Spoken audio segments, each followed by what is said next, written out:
এখন বলছি ২৮ নম্বর বর্গ চরকের বমন নিবারক বর্গ। জামপাতা, কচি জামপাতা, কচি আম পাতা, মাতঙ্গ, দারিম, আম্রকুল, জব, জষ্মধু, বেনারমূল, সুরাষ্ট্র মৃত্তিকা ও খই, এই 10টি দ্রব্য বমন নিবারক। তাই ডাক্তারিতে এগুলো বলা হয় অ্যান্টিমেটিক। 29 নম্বর বর্গ হচ্ছে তৃষ্ণা নিবারক বর্গ। ডাক্তারিতে বলা হয় রিহাইড্রেটিভ ড্রাগস। ছুঁট, জোড়ালবা, মুথা, কাঠপোপড়া, রক্তশোধন, চিরতা, গোড়াঞ্চ, বাড়া, ধনে ও পলতা, এই 10টি হচ্ছে তৃষ্ণা নিবারক বর্গ। 30 নম্বর বর্গের নাম হিক্কা নিবারক বর্গ। Anti হিক্কা drugs. সটি, কুল, কুলের আঁটির শ্বাস, কণ্ঠকারী, বৃহতি, বাদ্রামল, হরিচকি, পিপুল, দুরালবা ও কাকটাশৃঙ্গি, এই 10টি হিক্কা নিবারক রোগ। এখানে একটা কথা বলে রাখি,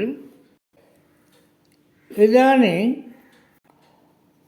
আমার এক শিষ্যের মেয়ে, বছর 12 তার বয়স হয়েছে,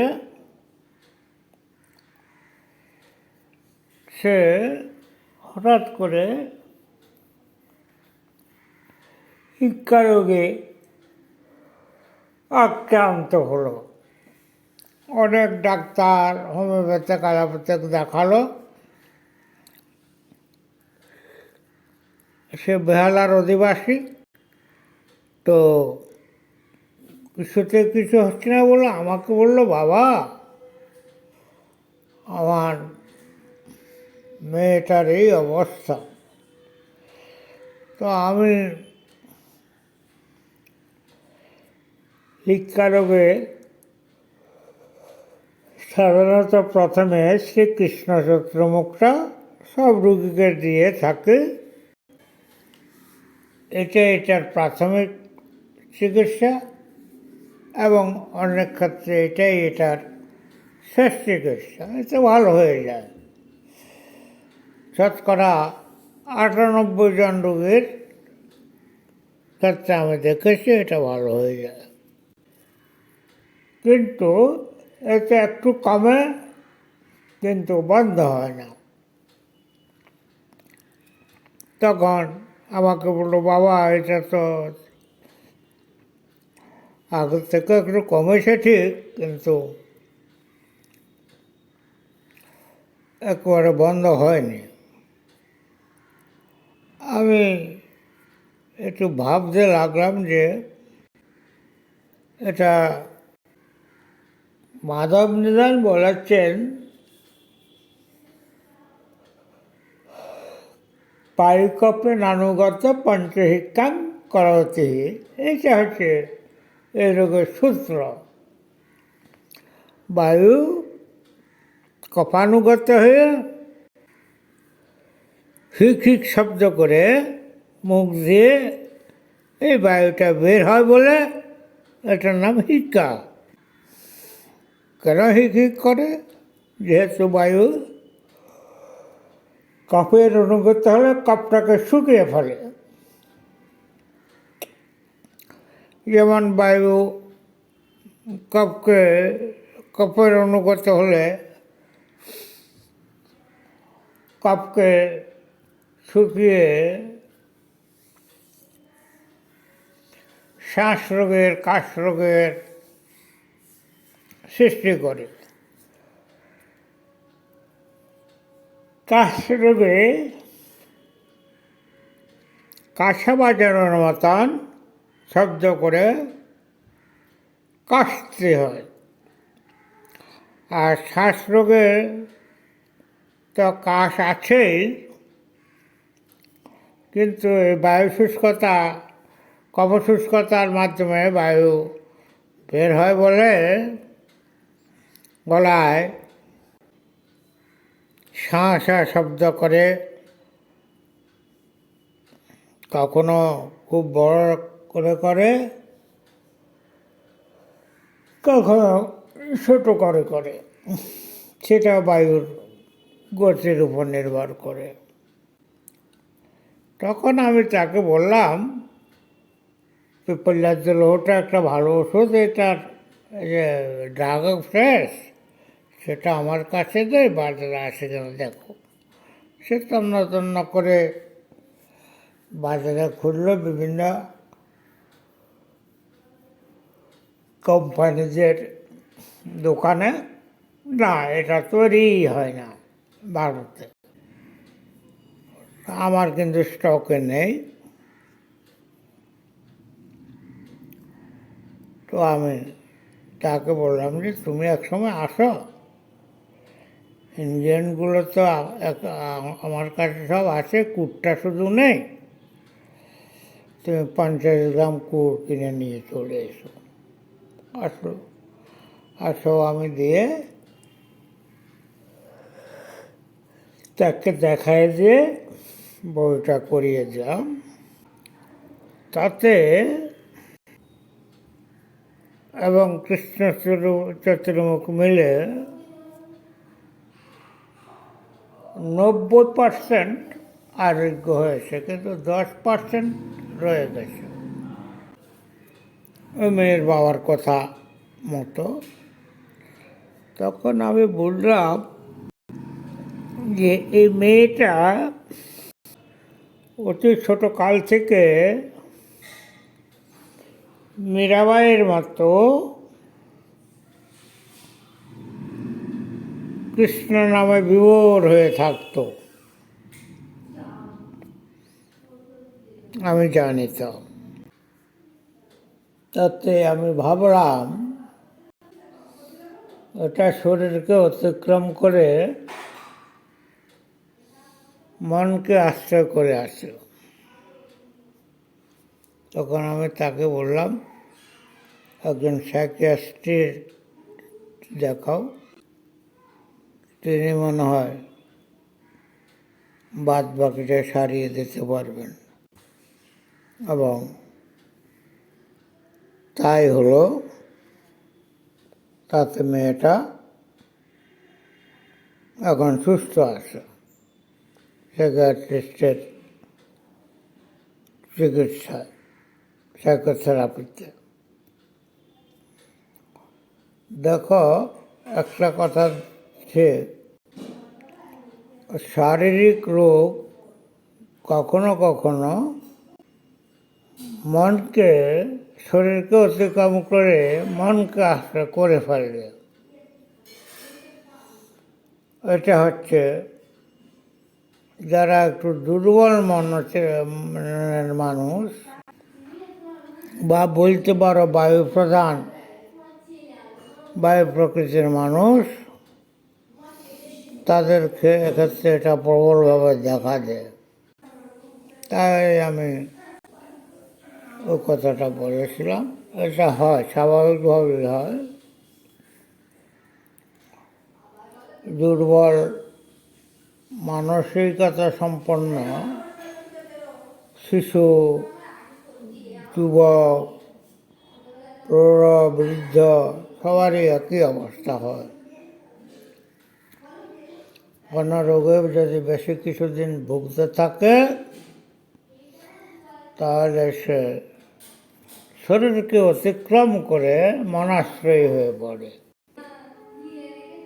এটার জন্য আমাদের আয়ুর্বেদদের বর্ণিত ভূত বিদ্যাতন্ত্রের আশ্রয় নিতে হয়। ভূত শব্দের অর্থ মন, মানে মনতন্ত্রের চিকিৎসা আশ্রয় নিলে সেটাকে সারানো সম্ভব হয়। আর মডার্ন বিজ্ঞানে মনস্তত্ত্ব হচ্ছে একটি সমুদ্র পরিমাণ বিস্তারের মতো বিশাল বিষয়, যেটা আমাদের আয়ুর্বেদে বিশেষভাবে আলোচনা নেই।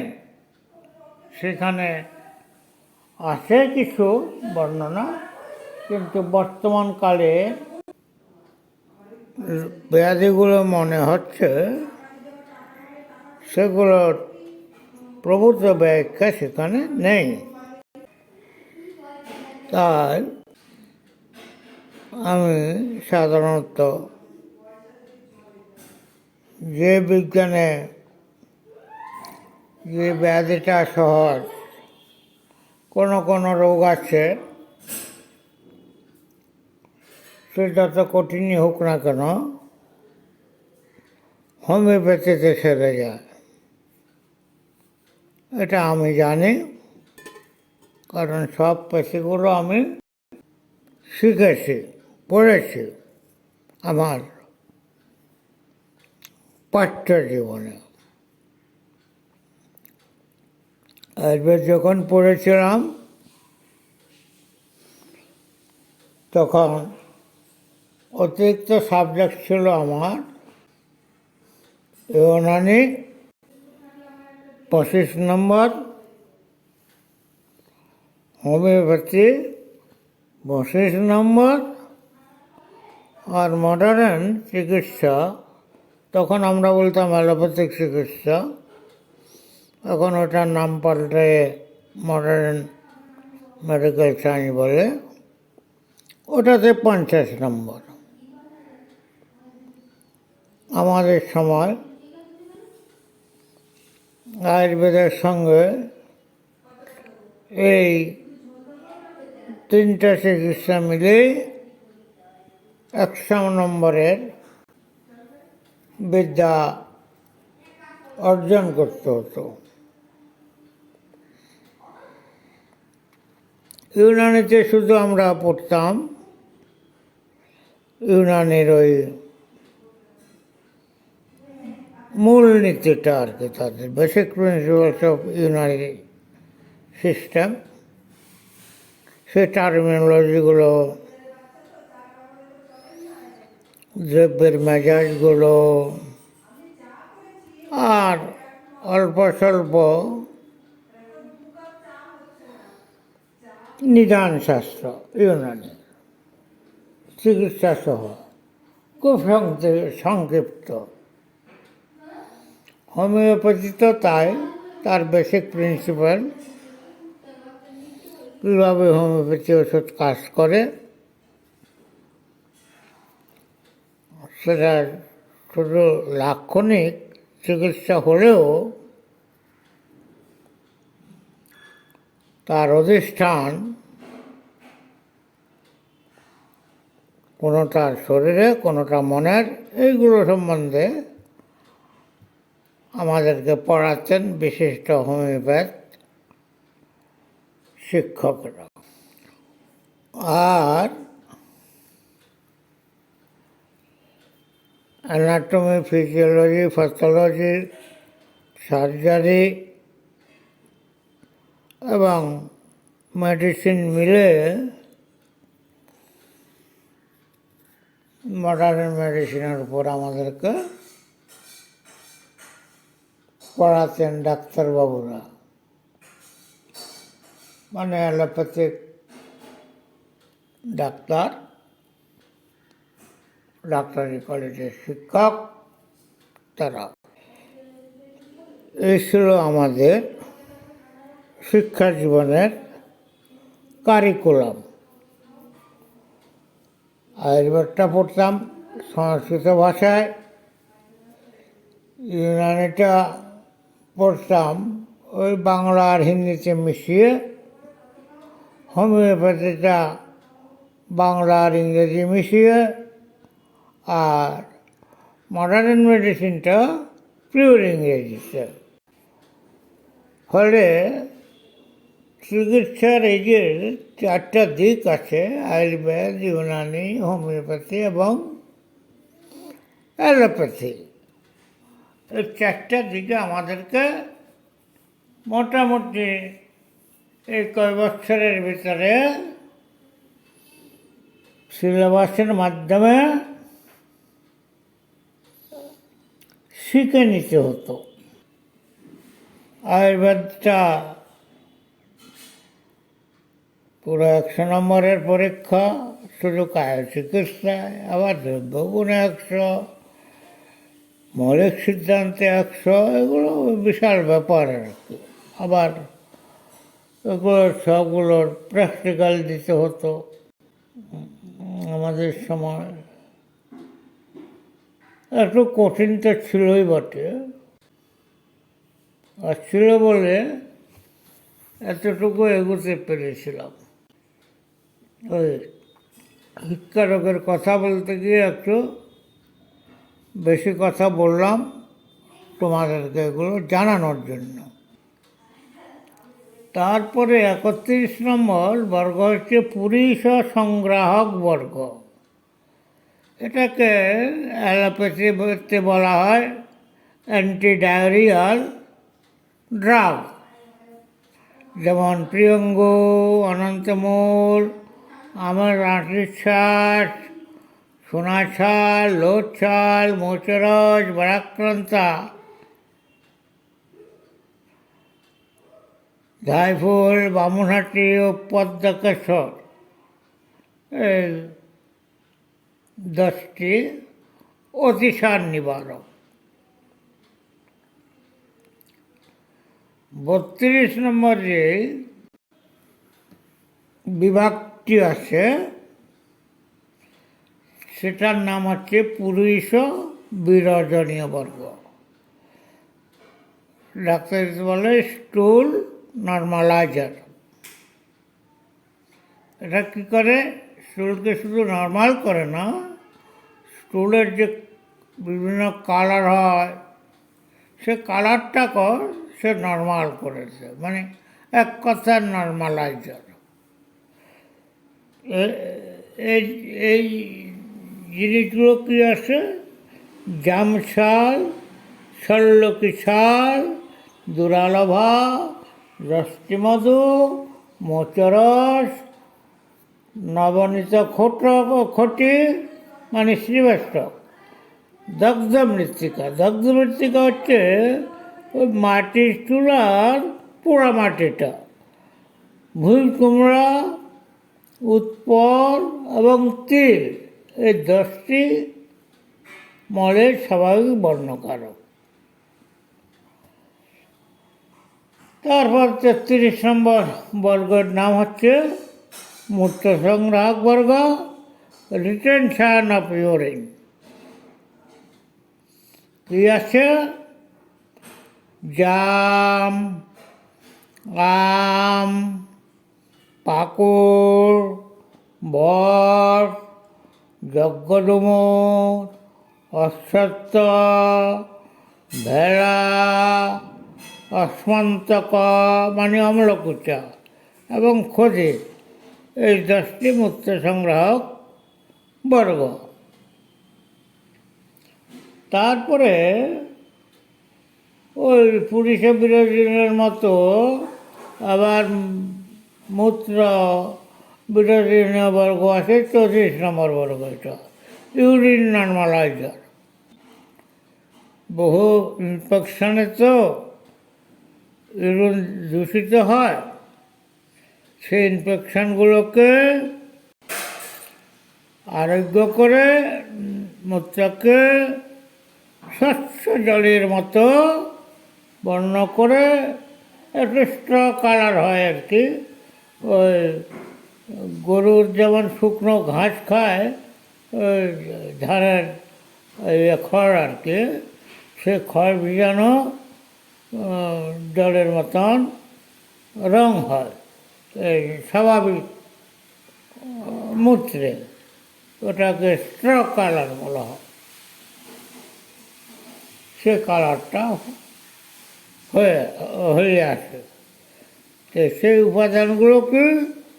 পদ্ম, নীলোৎপল, রক্তপদ্ম মানে নলিন, শ্বেতপদ্ম, কুমুদ। শ্বেতপদ্মটা আমাদের এত অঞ্চলের নয়। আমাদের এখানে যে শ্বেতপদ্ম হয় সেটা নয়, এটা কাশ্মীরে এক রকমের পদ্ম ফুল ফুটে, একেবারে সাদা ওটা। তারপরে সুগন্ধিক, সুগন্ধিকটা হচ্ছে যে অত্যন্ত সুগন্ধযুক্ত নীলোৎপল। এটা কিন্তু সবখানে হয় না। নীলোৎপল যথেষ্ট হয় বর্ষাকালে ধানের ক্ষেত্রে বা জলাশয়ে হয়, কিন্তু সব নীলোৎপলে এত সুগন্ধ থাকে না, সেটা দেখে নিতে হবে। তারপরে হচ্ছে পুণ্ডরিক। পুণ্ডরিক সেটা হচ্ছে আমাদের এই বাংলার সাদা পদ্ম, শ্বেতপদ্ম। এই শতপত্র মানে শতদল পদ্ম, এক ধরনের পদ্ম ফুল আছে, ওটাকে বলা হয় শতদলা পদ্ম। তারপর যষ্টিমধু, প্রিয়ঙ্গু আর ধাইফুল, এই 10টা হচ্ছে মূত্রের স্বাভাবিক বর্ণকারক। 35 নম্বর বর্গ হচ্ছে মূত্র বিরেচনীয় বর্গ। এটাকে ডাক্তারিতে বলা হয় ডাইউরেটিক। ডাইরেক্ট মানে মূত্রটা বাড়াই দেয়। কী আছে? বৃক্ষাদনী, বাদ্রামল, গোক্ষুর। বৃক্ষাদনীর নাম হচ্ছে বাদ্রামল বাংলায়। ও খেজুর গাছে, পুরাতন আম গাছ, জাম গাছ, ওগুলোতে দেখবে এই বাদ্রা গাছ হয়, ছেলেরা এর পাতা গুড়ির মতন উড়ায়। আর অগস্ত্য, গোক্ষুরের কথা বলেছি, বৃক্ষাতনী বলেছি, বাদ্রামল, তারপরে গোক্ষুর, অগস্ত্য। অগস্ত্য মানে বকফুলের গাছ বা বকফুল। আর বসির, বসির মানে হুহুড়ে গাছ। পাষাণ বেত মানে পাথর কুশি। সর, কুশ, কেছে ও ইকরমূল। ইকর মানে বাংলাতে বলা হয় আকড়া। এই আকড়া গাছ রাস্তার ধারে বর্ষাকালে বেশ হয়। এটার আবার দুটো রং আছে, একটা ধরা আকড়া, একটা পিত আকড়া। যে কোনো একটা হলেই হবে। 36 নম্বর যে বর্গটা সেটা হচ্ছে কাশহর বর্গ, মানে অ্যান্টিটুসিভ ড্রাগ। তাতে আছে দ্রাক্ষা মানে কিশমিশ, হরিতকি, আমলকি, পিপুল, দুরালবা, কাকড়াশৃঙ্গি, কণ্ঠকারী, শ্বেতপুনর্নবা, রক্তপুনর্নবা, ভুঁইয়ামলা। এগুলো কাষ্ঠরোগে সাধারণত কাজ করে। তারপরে 37 নম্বর বর্গ হচ্ছে শাঁসরা বর্গ, অ্যান্টি অ্যাজমাটিক।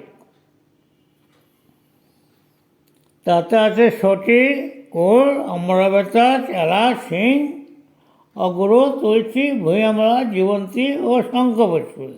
এই 10টা। এগুলোতে হাঁপানিটার কাজ হয়। কিন্তু আমার অভিজ্ঞতা বলছি, আমি যখন হয়ে রিসার্চ অফিসার হিসেবে গেলাম ঢাকা, পিজি হাসপাতালে। তখন এই পিজি হাসপাতালের আউটডোরটা ছিল আমার ওই ইউনানি আয়ুর্বেদিক বোর্ডের রিসার্চ ইনস্টিটিউটটা। তো সেখানে আমার আয়ুর্বেদিক ডিভিশনটা ছিল বাতের যত রকমের ব্যাপার আছে ওটা, আর ইউনানি বিভাগটা ছিল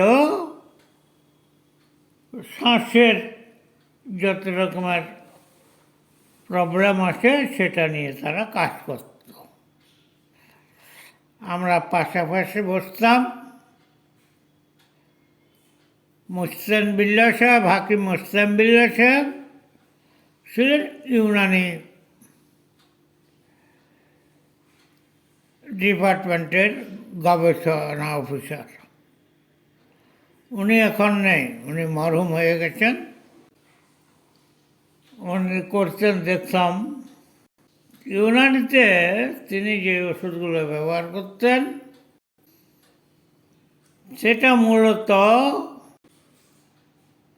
অর্কপুষ্প ক্ষীর দিয়ে অব্রকে ভাবনা দিতেন, আর অর্কপাতা ওগুলো শুকিয়ে অর্কপাতায় ওগুলোকে বেঁধে ভস্য করতেন। ওটাতে দেখতাম বেশ অনেকে ভালো কাজ পেতেন। আবার কেউ কেউ বলতেন যে না, কাজ হচ্ছে না। তখন দেখতাম উনি এটা সেটা অমুক তমুক দিতেন, তাতে আর কাজ হতো না। অর্থাৎ এগুলো ক্রনিক যেগুলো আর কি সিওপিডি বলা হয়, ক্রনিক অবস্ট্রাকটিভ পালমোনারি ডিজিজ, সেগুলো ভালো হতো না। ওই জেনারেল যে অ্যাজমাটা সেটা কিন্তু ভালো কাজ করত। ওই শুধু ওই অভ্রবস্য অথবা চুনের ভস্য করতেন উনি, চুনকে পুড়াইয়ে চুনের ভস্য করতেন, এগুলো দিয়ে করতেন। আমি দেখতাম আর কি, যখন অবসর পেতাম দেখতাম এবং ওনাকে সহযোগিতা করতাম। উনি যখন কোনো ব্যাপারে আমার সহযোগিতা চাইতেন আমি করতাম। উনি আমার দেশের লোক ছিলেন, আমাদের দুজনেরই থানা একই থানার ছিল, মিরেশ্বর। উনি ওই আলেম বংশ এবং হাকিম বংশের সন্তান ছিলেন। আমি যেমন ব্রাহ্মণ বংশ এবং কবিরাজ বংশের সন্তান ছিলাম তেমনি। সে যাই হোক বললাম, আমি যেখানে যেগুলোর কথা বলেছি সহরবর্গ, এগুলো সাধারণত ওই জেনারেল শ্বাসের কাজটুকু করে, কিন্তু সিওপিডিতে কাজ করে না। আমি দেখেছি, আমি তো গবেষক, তো আমি রুগীকে চিকিৎসা করতাম এবং গবেষণার প্রিন্সিপালগুলো মিলিয়ে ওইভাবে চিকিৎসাটা করতাম, ট্রায়াল আর এরর বেসে। তো দেখতাম না, কাজ করে না। তারপরে আমাদের যে শাস্ত্রীয় কতগুলো ওষুধ আছে, যেমন শ্বাস চিন্তামণি রস, শ্বাসকার চিন্তামণি রস, শ্বাসকুঠার রস, এই সমস্ত এবং আরও অনেক চূর্ণ চূর্ণ আছে, আসব আছে কনকাসব, অরিষ্ট আছে দ্রাক্ষারিষ্ট, এই সমস্ত নানা ওষুধপত্র আছে। কিন্তু ক্রনিক স্টেজে কোনোটাই কোনো কাজ আসলে করে না। এটা আমার প্রত্যক্ষ অভিজ্ঞতার কথা বলছি। তখন আমি করলাম কি, শ্বাস কাশ খরা চূর্ণ নামে একটা ওষুধ তৈরি করলাম, পাউডার ওষুধ। সে ওষুধটাতে আমি আয়ুর্বেদের কিছু ভেষজ ব্যবহার করেছি। পদ্ধতিটা আয়ুর্বেদের, কিন্তু সেখানে ইউনানি শাস্ত্রের বিখ্যাত ভেষজগুলো ব্যবহার করে ইউনানি ও আয়ুর্বেদের ভেষজের সম্মিলনে একটা ওই ওষুধটা তৈরি করেছি। ওতে দেখেছি ওটা সিওপিডিতেও বেশ ভালো কাজ দেয়, তবে দীর্ঘকাল ধরে ওটা ব্যবহার করতে হয়। খুব তাড়াতাড়ি যে সেরে যাবে তা না। আসলে তো সিওপিডি এটা সারা রোগ নয়। এই আয়ুর্বেদে রোগের ক্ষেত্রে বলেছে সাধ্য রোগ, সুখসাধ্য, কৃচ্ছসাধ্য এবং অসাধ্য রোগ, অর্থাৎ তিনটা স্টেজ বলেছে। তিনটা স্টেজের ভিতরে থার্ড স্টেজে গেলে আয়ুর্বেদের রোগগুলো আর সারানো যায় না। তখন এই রোগীদের আশু প্রাণ বাঁচাবার জন্য অক্সিজেন থেরাপি বা অন্যান্য থেরাপির প্রয়োজন হয়। সেজন্য এদেরকে সঙ্গে সঙ্গে হাসপাতালে বা মডার্ন মেডিসিনের বিশেষজ্ঞ প্রফেসরদের কাছে রেফার করতে হয়। কারণ শ্বাসরোগটা অবহেলার রোগ নয়, এতে অল্প সময়ে সিওপিডির রোগে মারা যেতে পারে। এটার অর্গান তো হচ্ছে লাংস কলাপস করে এই রোগী মারা যায় যে কোনো সময়। তাই খুব যত্ন সহকারে এই সমস্ত রোগীগুলোর চিকিৎসা করতে হবে, একেবারে অবহেলা করা যাবে না। চিকিৎসকের পক্ষে কোনো রোগী নিয়ে অবহেলা, তুচ্ছতাচ্ছিল্য করা